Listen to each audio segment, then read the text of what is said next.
साथियों, आज जब पर्यावरण और जल संरक्षण की बात आती है तो कई सच्चाइयों का हमेशा ध्यान रखना है।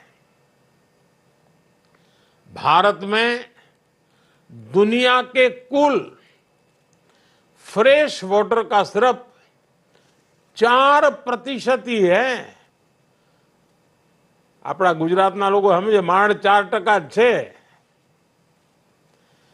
कितनी ही विशाल नदियां भारत में हैं, लेकिन हमारे एक बड़े भूभाग को पानी की कमी से जूझना पड़ रहा है। कई जगहों पर पानी का स्तर लगातार गिर रहा है। क्लाइमेट चेंज का और ये संकट को और गहरा रहा है। और साथियों, इस सब के बावजूद ये भारत ही है जो अपने साथ साथ पूरे विश्व के लिए इन चुनौतियों के समाधान खोज सकता है। इसकी वजह है भारत की पुरातन ज्ञान परंपरा। जल संरक्षण, प्रकृति संरक्षण, ये हमारे लिए कोई नए शब्द नहीं है। ये हमारे लिए किताबी ज्ञान नहीं है। ये हालात के कारण हमारे हिस्से आया हुआ काम भी नहीं है। ये भारत की सांस्कृतिक चेतना का हिस्सा है। हम उस संस्कृति के लोग हैं जहां जल को ईश्वर का रूप कहा गया है, नदियों को देवी माना गया है, सरोवरों को, कुंडों को देवालय का दर्जा मिला है।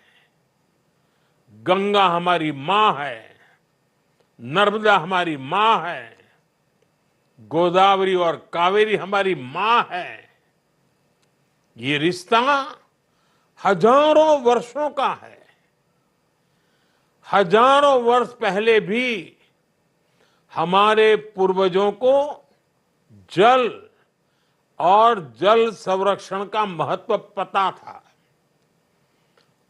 सैकड़ों साल पुराने हमारे ग्रंथों में कहा गया है, अब्धिः सर्वाणि भूतानि जीवन्ति प्रभवन्ति च तस्मात् सर्वेषु दानेषु तयो दानम विशिष्यते।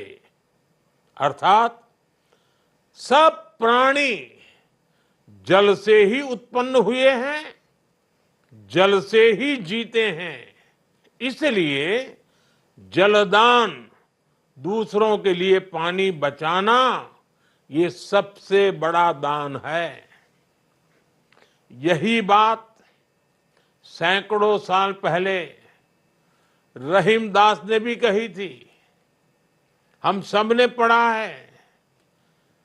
रहीमदास ने कहा था, रहीमन पानी राखिए, बिन पानी सब सून।